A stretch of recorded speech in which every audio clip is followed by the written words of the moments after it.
សួស្តីអ្នកទាំងអស់គ្នាសូមស្វាគមន៍មកកាន់ Channel Rotha បាទជួបគ្នាជាថ្មីម្ដងទៀតហើយបាទវីដេអូនេះគឺខ្ញុំផ្ដោតសំខាន់ទៅលើវីដេអូបាទវីដេអូយ៉ាងម៉េចហើយជាឆ្ងល់ហើយអញ្ចឹងជាទូទៅ YouTuber ភាគច្រើនមែនតើគឺផ្ដោតសំខាន់ទៅលើទំហំរបស់វីដេអូដើម្បី upload ចូលទៅក្នុង YouTube ទៅក្នុង channel របស់ពួកគេហើយដែលមានគុណភាពច្បាស់ល្អសាយតូចហើយច្បាស់ល្អទៀតហ្នឹងហើយអញ្ចឹងយើងត្រូវការ convert មានន័យថាយើង convert វីដេអូពីទំហំធំមកទំហំតូចហើយគុណភាពវាច្បាស់អូខេអញ្ចឹងអ្នកជាក់ស្ដែងនេះខ្ញុំមានវីដេអូមួយចូលប្រាប់ទី 4G អូខេ 4G ធំមែនតើនៃdetail មករយៈពេលវាតែ20វិនាទី18ណា Full HD តែ20វិនាទីវីដេអូនេះមើល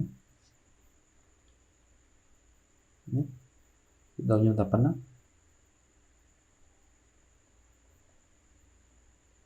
រហូតដល់ 4G អ្នកទាំងអស់គ្នាអញ្ចឹង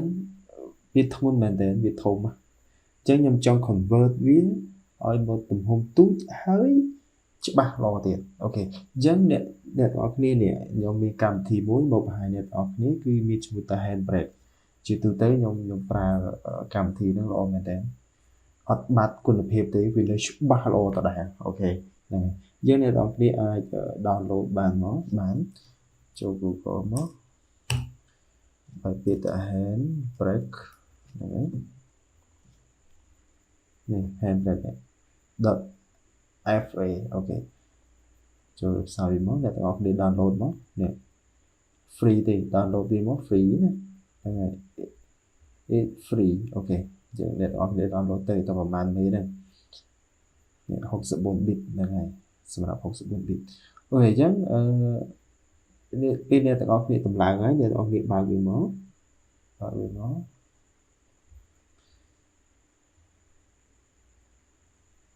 អូខេវាបែបនេះឃើញតម្រង់វាបែបនេះហ្នឹងហើយអញ្ចឹងតម្រង់វាបែបហ្នឹងអ្នកទាំងអស់គ្នានេះមកចាប់ទាញវាចូលមកអូខេពុំដែរចាប់ទាញវីដេអូចូលមកតើមកអ្នកទាំងអស់គ្នាមើលឲ្យ summary MP4 អ្នកចង់បាន MKV ក៏បាន web ក៏បានយក MP4 ហ្នឹងហើយយើងអាចជ្រើសរើសយក web optimize ហ្នឹងឬក៏តាមប្រភេទដែលយើងចង់បានទៅហើយ drag របស់វា 8264 ហ្នឹងហើយដូចនៅក្នុង Premiere ដែរ30នេះហ្នឹងហើយ no audio drag no subtitle drag ហ្នឹងហើយអញ្ចឹងទំហំរបស់វាគឺ1920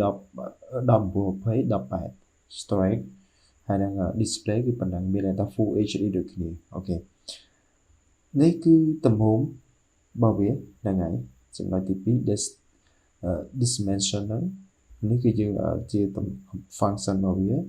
ហ្នឹងហើយអញ្ចឹងដល់ frame rate នេះយើងជ្រើសរើសយកប្រមាណក៏បានដែរហ្នឹងហើយប្រភេទនេះយើងជ្រើសរើសយកប្រមាណក៏បានដែរ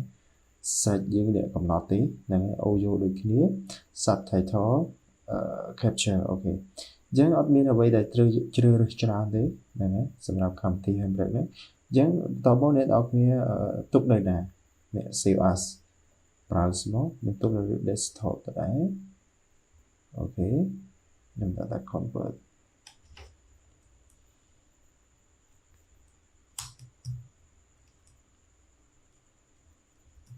អូខេចុចអូខេតបអ្នកនរគ្នាចុចពាក្យថា start encode ចឹងកំពុងតែដើរនេះបើសិនបើវីដេអូយើងវែងវាអាចនឹងយូរបន្តិចហ្នឹងហើយតែយើងរងចាំចឹងណាអញ្ចឹងបញ្ជាក់ម្ដងទៀតកម្មវិធីនេះល្អមែនទែនអ្នកនរគ្នាសម្រាប់អ្នក YouTuber ដែលមានវីដេអូធ្ងន់វីដេអូធំសាយធំបាទរាប់ 10G អីយើងអាច convert វាមកហើយដើម្បី upload ចូល YouTube របស់យើងងាយស្រួលអញ្ចឹងណាអូខេឥឡូវចប់ហើយហ្នឹងហើយចប់ហើយខ្ញុំធ្លាក់វាចុះក្រោមមកនេះវីដេអូហ្នឹងអូខេអ្នកទាំងអស់គ្នាឥ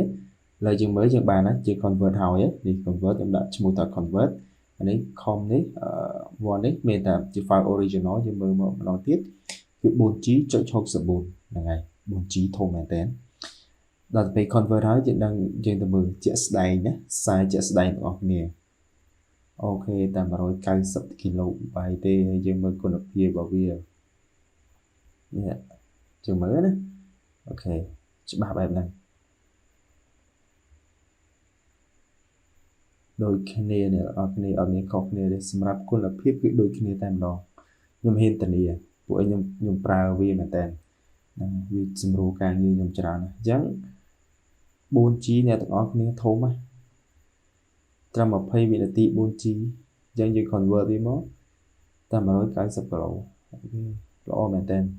យើងកម្មវិធីនេះគឺល្អមែនតើសម្រាប់អ្នកធ្វើ YouTuber ហ្នឹងសម្រាប់អ្នកធ្វើ YouTuber គឺសម្រួលក្នុងការ upload ហ្នឹងហើយ upload អញ្ចឹងបញ្ជាក់អ្នកទាំងអស់គ្នាម្ដងទៀតគឺឈ្មោះថា Handbrake ឬក៏អ្នកទាំងអស់គ្នាប្រើកម្មវិធីអីក៏បានដែរប្រភេទណាក៏បានដែរប៉ុន្តែគាត់ថាខ្ញុំបានប្រើនេះគេថាស្រួលលឿនហើយទុកចិត្តទៅលើគុណភាពអូខេអ្នកទាំងអស់គ្នាអញ្ចឹងវីដេអូនេះគឺខ្ញុំមានតែប៉ុណ្្នឹងទេបើសិនបើមានចម្ងល់អីអាច comment សួរខ្ញុំបានអញ្ចឹងណាអូខេជួបគ្នានៅវីដេអូក្រោយ